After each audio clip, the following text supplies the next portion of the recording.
नमस्कार, हिमाचल अभी देख रहे हैं आप। मैं हूं आपके साथ अवंतिका खत्री। हिमाचल प्रदेश में कहा जा रहा है कि नवंबर में विधानसभा के चुनाव होने हैं।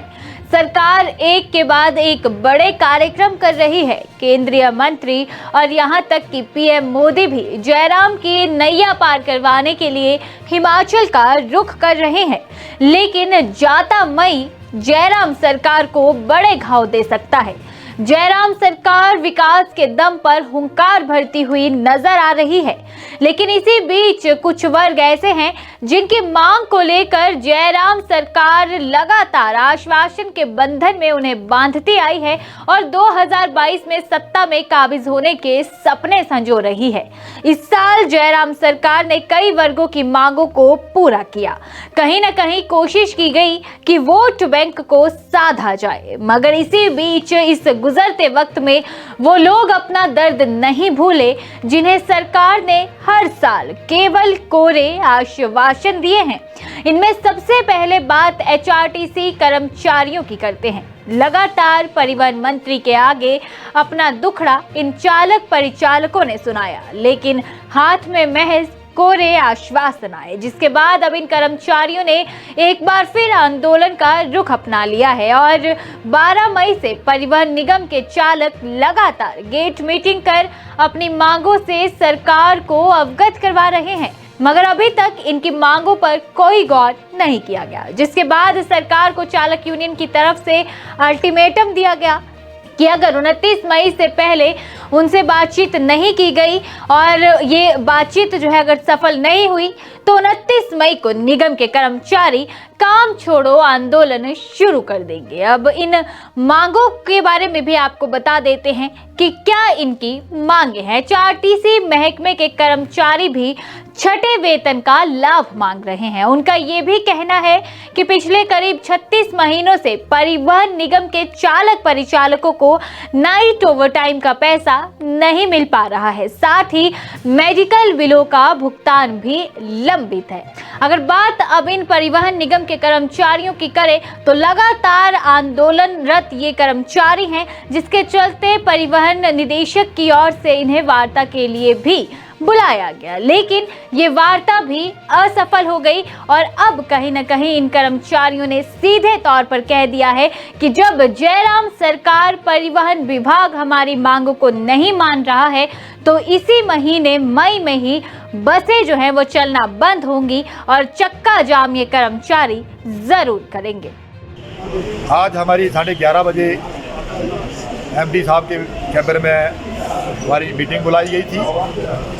हम उस मीटिंग में गए, लेकिन छठे वेतन योग को जून पेड जुलाई उन्होंने देने की बात मानी, परंतु जब बात आई ओवरटाइम नाइट की तो वो बिल्कुल मुकर गए कि हम पीछे का ओवरटाइम नाइट जो है वो नहीं दे सकते और आगे की कंटिन्यूटी हमने चालू रखी है।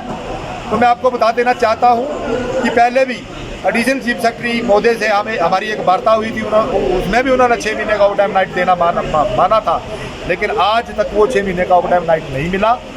और जब हमने बोला कि हमारे को डेट फिक्स की जाए तो माननीय प्रबंध निदेशक महोदय जी ने कहा कि मैं डेट फिक्स नहीं कर सकता हूं और आपकी कमेटी बना देते हैं और 3 महीने के बाद जो बात करेंगे। तो हमने उनको 2 टुक शब्दों में कहा कि हिमाचल पथ परिवहन निगम ड्राइवर यूनियन जो एजिटेशन की राह पे है, तो हम अपने ड्यूज जो है वो अभी लेके रहेंगे। ये 2-3 महीने तो क्या 3 दिन भी नहीं चलेंगे। इसी बात के ऊपर हमारी जो टेबल टॉक खत्म हुई और वे वार्ता विफल हुई। आगे जो हमारा डिसीजन है वो एज इट इज है। 29/5 को रात 12 बजे के बाद 30/5 रात 12 बजे तक हम काम छोड़ो आंदोलन करेंगे। अगर 30/5 को भी बात नहीं बनती है तो पूरे प्रदेश का कर्मचारी, पूरे हिमाचल पथ परिवहन निगम ड्राइवर यूनियन के पदाधिकारी बैठकर रणनीति तय करेंगे। अगर उसके लिए 2 दिन का बनता है या 4 दिन का बनता है या अनिश्चितकालीन हड़ताल भी हमें करनी पड़ती है, हम उससे गुरेज नहीं करेंगे। इसके अलावा अगर बात अब कॉलेज के प्राध्यापकों की करें तो जयराम सरकार के खिलाफ 23 मई से इन अध्यापकों ने भी मोर्चा खोल दिया है और 23 मई से रोजाना 2 घंटे की हड़ताल पर हिमाचल प्रदेश के लगभग 130 से ज्यादा कॉलेजेस के अध्यापक चले गए हैं। इनकी मांग है कि इन्हें यूजीसी का 7वां वेतन आयोग जो है वो दिया जाए, उसके लाभ इन्हें दिए जाए। सरकार महज आज तक इन कर्मचारियों को यूजीसी पे स्केल देने के आश्वासन देती हुई नजर आई है। इस बार भी शिक्षा मंत्री ने सिर्फ आश्वासन ही दिया है। उन्होंने कहा है कि इसके बारे में चर्चा चल रही है और मसले को सुलझाया जाएगा। कई सालों की लगभग 2800 के करीब इन कर्मचारियों की मांग पर एक्शन होता हुआ नजर नहीं आ रहा है। अब इन शिक्षकों ने जयराम सरकार को पाठ पढ़ाने के लिए सीधा अल्टीमेटम दे दिया है और सीधे तौर पर कह दिया गया है कि अगर 30 मई तक भी हमारी बात नहीं सुनी गई तो फिर ये कर्मचारी इस आंदोलन को बड़े स्तर पर ले जाएंगे और इस आंदोलन को बड़ा रूप दिया जा सकता है। और हमारे प्रदेश में लगभग पूरे महाविद्यालय के अंदर 132 कॉलेज के अंदर हमारी इकाइयाँ हैं और लगभग 1400 से 1500 के बीच में हमारे जो हैं वो मेंबर्स हैं। और आज हमारा ये जो आंदोलन है ये हमारे को सरकार के ऐसा लगता है कि सरकार जो है वो हमारे को नहीं सुन रही है। तो हमने एक पीसफुल माध्यम से ये माध्यम कि हम जो है वो अपनी बात को सरकार तक पहुंचाएं और हमारी बात को संवेदनशीलता से सरकार सुने कि ये जो है बहुत संवेदनशील है। जब बाकी सारे एम्प्लॉयज़ को मिल गया है, उन पे स्केल मिल गए हैं, तो हमारे को क्यों नहीं मिली? जब हम अपने कर्तव्यों का निर्वहन कर रहे हैं तो हमारे राइट्स का संरक्षण सरकार क्यों नहीं कर रही है? तो इसको लेकर के आज हम पूरे प्रदेश के अंदर जो है वो हमारी जो है वो एक सामूहिक भूख हड़ताल है और इसमें भी संवेदनशीलता के साथ हमने ये जो है, क्योंकि जो बच्चों के जो एग्ज़ामिनेशन है उस पर कोई फ़र्क नहीं पड़ेगा। जो भी हमारे टीचर्स हैं जिनकी एग्ज़ामिनेशन ड्यूटी है वो एज इट इज़ जो है उसी तरह से करते रहेंगे ताकि बच्चों का जो भविष्य है उस पर कोई फ़र्क ना पड़े। तो ये तो हमारे को बहुत पीड़ा के साथ इस तरह का निर्णय लेना पड़ा कि हमारे को इवैल्यूएशन को रोकना पड़ा कि ताकि सरकार हमारी जो सिचुएशन है, हमारी जो सेंसिटिविटी है को लेकर के उसको जो है वो प्राथमिकता के आधार पर सुने। अब सरकार की मुश्किल यहीं कम नहीं हो रही।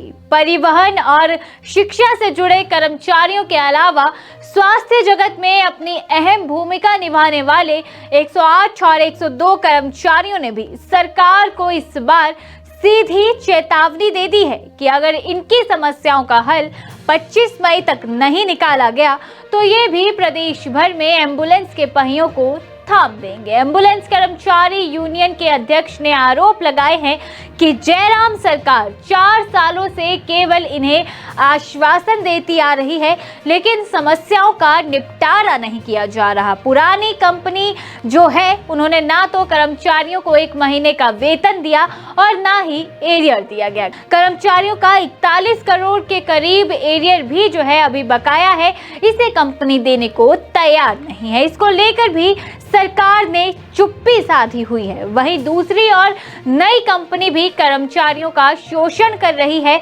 पुराने कर्मचारियों को ज्वाइनिंग लेटर नहीं दिए जा रहे हैं और जिन कर्मचारियों को नौकरी पर रखा भी गया है उन कर्मचारियों को भी मानसिक रूप से परेशान किया जा रहा है, इधर उधर भगाया जा रहा है। अब इन कर्मचारियों ने सीधे तौर पर हल्ला बोल दिया है और कह दिया है कि अगर सरकार 25 मई तक हमारी मांगों को पूरा नहीं करती है तो फिर 26 मई को प्रदेश भर में 108 और 102 एम्बुलेंस भी नहीं चलेंगी। पिछले 4 सालों से जो है कोर्ट के माध्यम से चलता रहा। हम लोगों ने स्ट्राइक की थी जिसका संज्ञान माननीय उच्च न्यायालय ने लिया कि भी आपकी जो भी परेशानी होगी वो हम सॉल्व करेंगे। मगर आज 2 साल हो चुके हैं उनके आदेशों को आए हुए। कंपनी उनका पालन कर रही है। हमने कॉन्टेम्प्ट भी डाली थी, उसके बावजूद भी कुछ नहीं हुआ और ना ही प्रशासन की तरफ से कोई कार्रवाई की गई है, ना सरकार की तरफ से कार्रवाई की गई है। और आज जो है स्थिति ये आ गई है कि जब पुरानी कंपनी गई है तो पुरानी कंपनी ने 1 महीने का वेतन नहीं दिया है और ना ही किसी कर्मचारी का फुल एंड फाइनल किया है। दूसरी बात, उसको ऐसे कैसे जाने दिया। आज जो कर्मचारी है वो 8 और 9 हज़ार रुपया उस वक्त वो कंपनी दे रही थी। और हमारा जो एरियर उच्च न्यायालय के माध्यम से बना था वो 2015 से बना है और 41 करोड़ के करीब जो है वो बना हुआ है, मगर अभी ना तो सरकार उसको देने के लिए तैयार है और ना ही कंपनी दे रही है। उसके बाद अब जो नई कंपनी आई है, नई कंपनी ने तो शोषण के जो है वो सारे ही सीमाएं लांघ दी हुई है। और यहाँ तक कि अभी रिसेंटली जो है गाड़ियाँ 50 गाड़ियाँ नई आई है, जिसमें से 3 गाड़ियाँ मौके पे ही जो है वो क्षतिग्रस्त हो जाती है। तो सोचने की बात है क्यों ऐसा हो रहा है। अनट्रेड लोगों को जो है वो नए लोगों को भर्ती करके उनको गाड़ियों पर चढ़ा दिया गया और जो पुराने लोग हैं उनको अभी तक ज्वाइनिंग नहीं दी गई है, जो 11 और 12 सालों से काम कर रहे थे, जिन्होंने कोविड जैसी महामारी में अपना विशेष योगदान दिया है। आज परिस्थितियां इस तरह की है कि अब गाड़ियों से उतरने का जो है वो मन बना लिया है कर्मचारियों ने कि हम लोग जो है बार बार शोषित हो रहे हैं। कंपनियों के माध्यम से नहीं, सरकार के माध्यम से हो रहे हैं, क्योंकि सरकार जो है अपना काम अच्छे तरीके से नहीं कर पा रही है। यह होना ये चाहिए था कि सरकार को जो जब काम दिया जाता है तो सरकार की पूरी जिम्मेदारी बनती है कि काम हो रहा है कि नहीं हो रहा है। आज 4 महीने बीत गए हैं, एक भी ERCP जो दी जाती है वो नहीं मिली है। सिर्फ और सिर्फ एक काम किया जा रहा है कि टैक्सी के माध्यम से जो है एम्बुलेंस को चलाया जा रहा है और कर्मचारियों को उसमें भर के लेके आ रहे हैं और सीधा हॉस्पिटल में उतार रहे हैं। तो चुनाव से ठीक 4 महीने पहले हम कह सकते हैं कि जयराम सरकार की मुश्किल बढ़ जरूर गई है। हर जगह आंदोलन और प्रदर्शन हो रहे हैं और इन्हीं आंदोलनों के बीच में एक आवाज़ हम नहीं भूल सकते। ये आवाज़ है ओल्ड पेंशन स्कीम बहाली की आवाज़। ये आवाज़ लगातार प्रदेश में उठती आ रही है और अब कहा जा रहा है कि इस आवाज़ को और बड़े स्तर पर उठाने की कवायद जो है तमाम 1.5 लाख के करीब कर्मचारियों ने शुरू कर दी। अब देखना यह है कि जयराम सरकार इन तमाम वर्गों को कोई राहत दे पाती है या फिर नहीं, और अगर इन्हें राहत नहीं दी गई तो कहीं ना कहीं आगामी चुनावों में जयराम सरकार को इसका खामियाजा भुगतना पड़ सकता है। फिलहाल के लिए इस खबर में इतना ही। नमस्कार।